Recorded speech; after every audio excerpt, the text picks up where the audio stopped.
Am I the a-hole for refusing to let my sister's boyfriend attend Christmas dinner after what he said to my husband? My sister's been dating this guy, Jack, for about 6 months. She's head over heels for him, but my husband and I aren't his biggest fans. He's been offhandedly rude a few times, but nothing major until recently. Last weekend, we hosted a small family dinner. Jack was invited and things were going fine, until Jack made a comment about my husband's work. My husband is an elementary school teacher, and Jack apparently thought it was funny to call him a babysitter who actually gets paid for it. My husband tried to laugh it off, but I could see he was hurt. My husband works so hard and genuinely loves what he does. So I snapped back and told Jack that at least my husband contributes something meaningful to the world, unlike people who just mooch off their girlfriends. Jack is unemployed and lives with my sister rent-free. Things got tense, and Jack stormed out. My sister later said I embarrassed him and that I should apologize. Now Christmas is coming up and my sister asked if Jack could come to our family dinner. I said no. I told her he wasn't welcome in my house until he apologized to my husband. She called me a hypocrite for demanding an apology after what I said about him. Our parents are staying neutral, but my mom did say it might be better to just let it go for the holidays. So, am I the a-hole? Edit. Just to clarify, my husband didn't say anything to provoke Jack, and this wasn't a one-off thing. Jack has made snide comments about other people in the family before, like joking about my dad being too old-fashioned for using cash instead of digital payments. It's not just us. Also, I'd be open to having a civil conversation with Jack, but he hasn't reached out at all since that night. My sister keeps doubling down that I'm the one who should apologize, which feels unfair considering he started it. Now for the top comments. LMAO. He's insulting your husband for being a teacher when the guy is unemployed and leeching off your sister. The audacity of this clown. Not the a-hole. Plus, it ain't hypocritical to expect an apology after the disrespect, especially when you responded to his initial insult. Because the fact that Jack makes these comments without provocation shows he's intentionally trying to be hurtful, not just engaging in playful banter. Yikes. Not the a-hole. Not the a-hole. If you would have said it unprovoked, you might have been a bit of an a-hole. But no, he was making fun of a person with one of the most important jobs in the world, and he does that as an employed person who lives as a parasite to your sister. So he deserved to hear it. And I hope your sister soon throws away her rose-tinted glasses and sees him for the person he is. And by that, I don't mean that he is unemployed. That can happen to anyone. But he is making fun of people for no good reason and isn't ready to handle something being thrown back at him. I am seeing this as a red flag for him trying to isolate the sister from her family. The relationship is moving way too fast, and with how besotted his sister is, I bet it started with some serious love bombing. This dude is very serious trouble. Not the a-hole. Jack is likely lashing out because he feels inadequate due to being unemployed. He doesn't get to come to your house and put you down. He can spend Christmas looking for a job and thinking about his life choices. Bravo, OP. Next story. Am I the a-hole for refusing to share my daughter's 27 Christmas gifts with her half-brother who got one? I share custody of my 7-year-old daughter Zara with my ex. While we were still dating, my ex cheated on me and had a son who is now 5. She has full custody of her son since the dad is a deadbeat who only sees his child every few months. On the other hand, I have majority custody of our daughter and have her 3 weeks out of every 4. Besides attempting to co-parent the best we can, our relationship is non-existent. This is mostly because my ex is narcissistic. She expected me to pay child maintenance because I kicked her out, and now she lives in a 2-bedroom apartment in a crappy area. She also told her son I was his dad for whatever reason. Because of this, we only physically interact whenever I pick up or drop off Zara. Anyway, Zara was born on Christmas Eve, which means I buy her a lot of presents. This year, I bought 20, plus 5 from my brother and 2 from her mother. My ex didn't get the bonus she had hoped for from work, which she was relying on for Christmas dinner. When picking up my daughter, she told me her mom had asked her to ask me, "Can we spend Christmas as one family this year?" aka my ex wanted it to seem like our daughter wanted to spend Christmas as one family, and not her. I have a closer bond with my daughter than my ex does, so she was honest with me about the situation. I asked her if she was okay with the idea, and she told me she didn't mind as long as her half-brother didn't mess with her things. I agreed to respect her boundaries. From what she's shared, her half-brother is the typical annoying younger sibling and they don't have a close relationship. Considering they only see each other once every 3 weeks, it's not surprising that they're not particularly close. Not that I care anyway. When Christmas morning came and my ex and her son arrived, my daughter was screaming for us to begin opening presents. We all went into the living room and my ex was shocked to see the number of presents under the tree. She looked at me weirdly and asked which ones were for her son, and I told her none. I guess due to the sheer number of presents, she thought I had bought a gift for her son. I told her no, and that these were all for Zara since it was also her birthday. She got angry quickly and pulled me into the kitchen where she quietly screamed at me. She called me selfish and greedy, not just for buying Zara too many presents, but also for the price of them. Zara had already opened a new bike, a Kindle, and a chemistry kit. She complained that her son now had to watch his sister open presents, while he was only holding a children's book, which is all she could afford. She then told me Zara needed to share her gifts and let her brother open the rest. I told her that was a no, and I was not going to force Zara to share the gifts she earned for being a good girl this year. This time, she didn't bother lowering her voice and full-on raged at me, saying I do this on purpose to get back at her for cheating and that I love being cruel, before calling me a sociopath. My brother came in, hearing the fight, and pulled some money out to give to the boy, but I told him to put it away and told her to get the F out of my house. She texted me the next day about how I ruined her son's Christmas because I refused to share a couple of toys that he cried all day. Do I feel bad? Sort of. But I don't think I am the a-hole since I did promise my daughter her brother would not touch her things. Christmas Eve and Christmas Day are considered one day for us because Zara was born on Christmas Eve, and it's weird to open birthday presents one day and Christmas presents another day. I 100% believe you're under no obligation to purchase gifts for her son, and your daughter should not have to share. That being said, knowing her financial situation and the fact that she has 2 children to buy for as opposed to 1, you had to have known her son wasn't going to have the same number of gifts to open. You could have explained to your daughter that you were going to do the majority for gifts with just the 2 of you because you didn't want to make her brother feel bad. In doing this, not only do you prevent the boy from sitting there and experiencing a sad situation, but you also teach your daughter compassion. After all, it's not the boy's fault your ex cheated on you. He is innocent in all of this. Exactly. At the end of the day, the little boy is completely innocent, and thinking about other people's feelings is a really good lesson to teach his daughter too. That's if he knows it to teach it. Not the a-hole. Not your kid, not your responsibility to buy him presents. Tell the ex if she's so concerned, she can go buy him more presents. I think it's absolutely sick and disgusting that so many people think this way in the comments.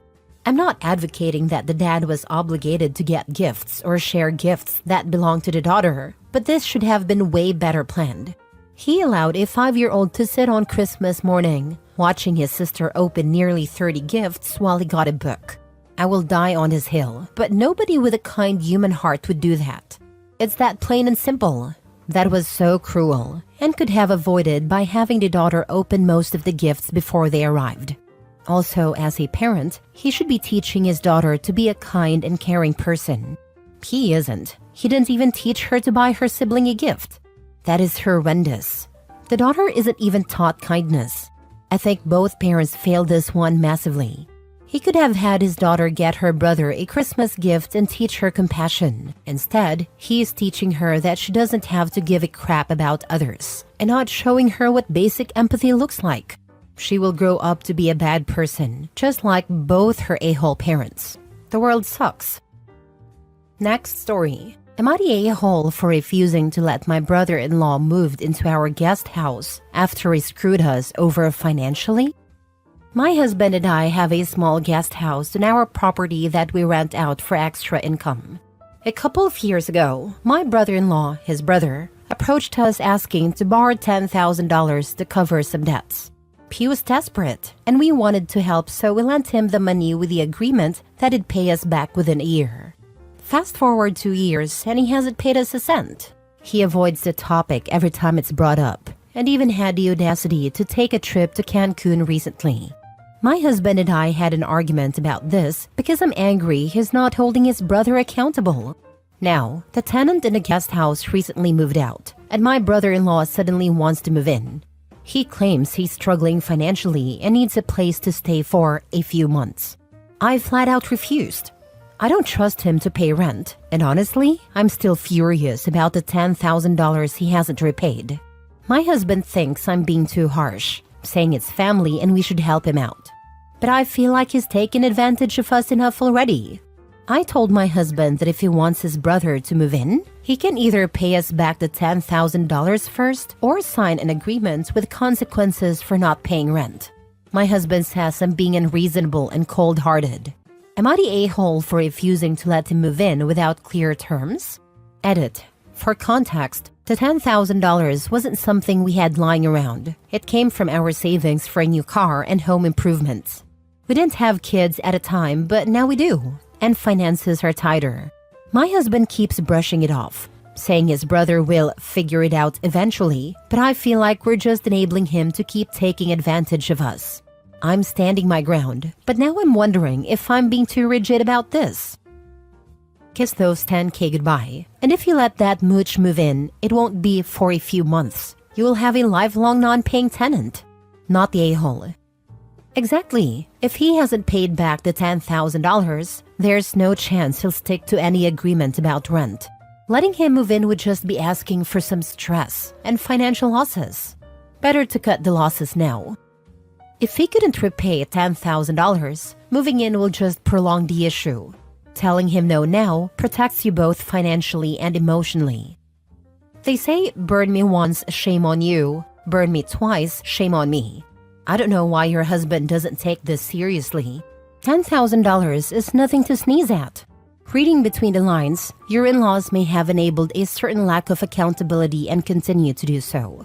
There are a million stories on here about family members who are taken advantage of, and the rest of the family is like, oh, just let it go to keep the peace. I wouldn't let it go. I'd refuse to see or speak to the dirtbag brother-in-law ever again until the $10,000 was returned, and I certainly would not agree to be put into a position to be burned again. Exactly this, not the a-hole.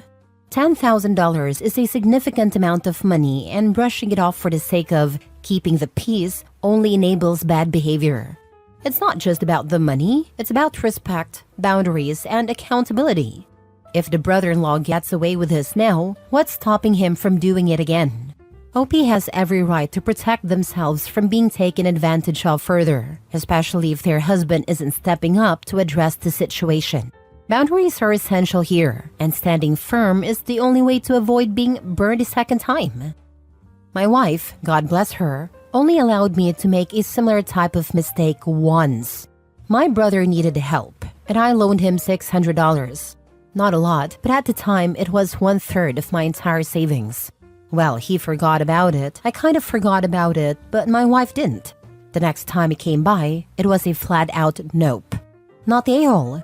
Tell your husband that before he thinks about helping his brother needs to do the right thing and pay back the $10,000 plus interest. Last story.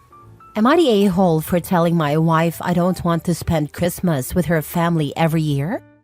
My 30 male wife, 28 female, comes from a very close-knit family. Every single Christmas, we spend the holidays with her parents, sister, and her sister's family. It's always the same. Wake up at their house, open presents, have a big lunch, and spend the evening playing board games. Don't get me wrong, I love her family, and the tradition is nice. But here's the issue. In the 6 years we've been married, we've never had a Christmas that's just us, or even one with my side of the family. My parents live across the country, and traveling to see them during the holidays is expensive, so we usually end up visiting them another time of year. This year, I suggested we do something different. I wanted to spend Christmas with just the two of us and our daughter 5 female at home, or even go to my parents for once. My wife immediately shut it down, saying Christmas is meant to be with her family and it would break their hearts if we didn't come. When I pressed the issue, she said I was being selfish for not valuing the traditions that are important to her. I told her it feels like her family's feelings always come first, and that I want to start our own traditions, even if it's just every other year. Now, she's upset and told me I've ruined the holiday spirit. Her parents even got wind of the conversation, not sure how, and are now saying they don't know what they did to make me feel unwelcome. Am I the jerk for wanting to switch things up for Christmas? Or should I just accept that our family's traditions are the default? Spending 6 times with her family and not once with yours? I would never accept that. Exactly, 100%. A major part of this problem is that OP has let this happen for 6 years. What discussions happened while dating, engaged, and as newlyweds? Her whole family is out of line to expect one side to be more important. I'm so thankful that my own mother and mother-in-law were both of the mindset to assume we would alternate holidays. Both would ask way in advance what hubby and I wanted to do for every holiday. And my hubby is an only child with a small family. Without us, his parents were basically alone. In 20 plus years, we've never disagreed on holidays. Sometimes his parents, sometimes mine, sometimes we split to each go to our own. It's so sad OP is in this place, but he also contributed to the problem by not handling it sooner. Not the a-hole. There is always give and take with these things. Honestly, having a huge family Christmas every year sounds exhausting. Especially with a kid at this age, it's so much more meaningful to have it just be your family, not the extended family. When you use the word family, who does she think of? I'd ask her. Because at this age, it should be her partner and child. That's her immediate family. It sounds like she sees you as an addition to her family, not that the two of you form a family unit. That's not a healthy outlook long term, because all solutions to this problem come from that foundation. Whatever negotiations you make start there. It really sounds like it's time to forge your own traditions as adults, whatever shape that takes. Her parents aren't helping by acting hurt. The first thing you have to learn as your kids grow up is that they have their own lives and commitments. I'd want my daughter to love someone enough that she wants to create new memories with that person, even if what I really want is for them to never leave home. They're not helping. This sounds like you need a long conversation with her about what family means and how to be fair in a relationship. I was in a very similar situation. Every holiday and most Sunday, lunches were spent with the wife's very large extended family. It was mostly enjoyable, but always hectic. I provided a house at the beach where half the family camped out during the holidays. In-laws also had a house where the rest camped out. I'm talking 12 to 14 people to a house. I began resenting the lack of privacy and how everyone disrespected my property and had no boundaries. I had an emergency situation arise and asked my wife to stay and help and go to the beach a few days later. She very bluntly told me she would rather be with her family. We are now divorced.